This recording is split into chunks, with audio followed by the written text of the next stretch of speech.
శుభోదయం.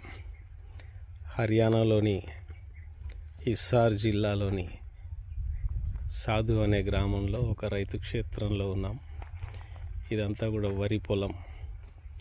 రాజు అని ఈ రైతు ఇక్కడ ఆయన పూర్తిగా ఫర్టిలైజర్ కెమికల్ విధానంలోనే రైతు పంట పండిస్తాడు. ఇందులో మీరు చూసినట్టయితే మనలాగా నారు పోసి నాటేయడం అనే సిస్టమ్ కాకుండా వరి ధాన్యం అంతా కూడా ఇందులో వేసేస్తాడు. దాని తర్వాత ఫర్టిలైజర్ కూడా దాంతో పాటే వేస్తున్నాడు. ఈ గింజలు పడ్డ తర్వాత ఈ రోలర్ దాన్ని ఆ గింజల్ని మూసేస్తుంది. ఆ తర్వాత నీరు పెడతారు. ఇంకేం లేదు, నాటేయడం అనేటువంటి విధానమే లేదు. దాదాపు 3 నుంచి 4 ఎకరాలకి కలిపి ఒక మడి ఉంటుంది. ఇంత పెద్ద క్షేత్రము. ఇదంతా కూడా ముందు లెవలర్తో భూమిని అంతా కూడా చదును చేసిన తర్వాత దున్ని, అసలు మీరు చూడండి మట్టి బెడ్డలు కూడా ఎక్కడ లేవు, పూర్తిగా పొడి మన్ను. ఈ విధంగా చేసి విత్తనాలు వేసిన తర్వాత మీరు ఇక్కడ చూస్తే విత్తనాలతో పాటుగా ఎరువు ఒకేసారి పడతాయి. ఇది ఈ రోలర్ దాని నుంచి మూసేస్తుంది. మూసిన తర్వాత నీళ్లు పెట్టేస్తే ఇంకా అదే అక్కట్లాగే మొలుస్తాయి. తీసి నాటడం అనేది లేదు. మొత్తం హర్యానా, పంజాబ్లో ఇదే విధానంలో వరి సాగు చేస్తున్నారు. సో దీంతో చాలా ఖర్చు లేకుండానే ఒకే ట్రాక్టర్తో ఒకేసారి ఇన్ని పనులు పూర్తి చేస్తున్నారు.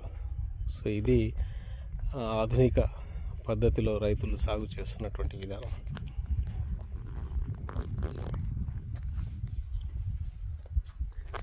आपका परिचय भी करते हैं. हमारे मित्र हैं राजू. कितने एकड़ करते हैं आप यहाँ? 40 एकड़. 40 एकड़ का. 40 एकड़ में सारे धान ही है? धान लगाएंगे, बाग भी है, कॉटन है, 3 एकड़ में कॉटन है. कॉटन भी डालते हैं. और प्रधान क्रॉप आपका कॉटन हो गया, धान हो गया, और बाग में अमरूद है. इसके सिवा और कुछ है? अभी नहीं है, अभी पूरा नहीं. तो आपको फसल कितने दिन का आएगा? ये 90 दिन की. 90 डेज का आपका कितने आएगा हील्ड पर एकड़ में? ये आएगा, कितने क्विंटल आएगा? ये क्विंटल तो नहीं, मन जो हम उसको 40 kg का बोलते हैं. 40 kg का बैग. हाँ, कितने आता है ये आएगा 90 बैग. 90 बोले तो 90 into 40 3600. हाँ, 36 క్వింటాల్. 90 నుంచి 100 బ్యాగులు వస్తుంది. ఒక్కొక్క బ్యాగులో 40 కిలోలు. ఈ లెక్కన 36 నుంచి దాదాపు 40 క్వింటాల దిగుబడి వస్తుంది. సో ఈ పద్ధతిలో చేయడం వల్ల వీళ్ళకు ఖర్చు ఆదా అవుతుంది. అసలు ఖర్చు లేకుండా సాగుతుంది. కలుపు విధానం ఏంటిదో కూడా కనుక్కునే ప్రయత్నం చేద్దాం. ఈ పద్ధతిలో మనం ఎస్పీకే సుభాష్ పాలేకర్ గారి కృషిలో కూడా మనం ఇలా చేయొచ్చేమో, దీని మీద కూడా ఆలోచన చేయాలి.